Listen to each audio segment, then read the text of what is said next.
আসসালামু আলাইকুম। যারা বাইক বিক্রি করবেন ভাবছেন বা বিক্রি করেছেন কিন্তু বিআরটির মাধ্যমে মালিকানা পরিবর্তন করে নেয়নি, যে কিনে নিয়েছে, অতি দ্রুত মালিকানাগুলো পরিবর্তন করে দিন, অন্যথায় আপনি বিপদে পড়বেন, যেহেতু আপনার নামে রেজিস্ট্রেশন করা। এজন্য গাড়ি ক্রয় বিক্রয় অথবা বাইক ক্রয় বিক্রয় করলে অবশ্যই যে কিনে নিবে তাকে অবশ্যই বিআরটি এর মাধ্যমে বুঝাই দিবেন, অন্যথায় বিপদ আপনি পড়বেন।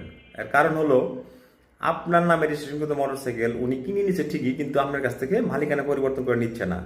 এই জন্য যদি ওই গাড়ি দিয়ে কোনো অকারেন্স বা কোনো কিছু করে, তখন নাম্বার দিয়ে আপনার নামে বের হবে। কাজেই কোনো জিনিস বিক্রি করতে হলে অবশ্যই বিআরটি এর মাধ্যমেই আপনাকে দিতে হবে। ধন্যবাদ, ভালো থাকবেন এবং চেষ্টা করবেন বিআরটি এর মাধ্যমে মালিকানা পরিবর্তন করে দেওয়ার জন্য। আল্লাহ হাফেজ।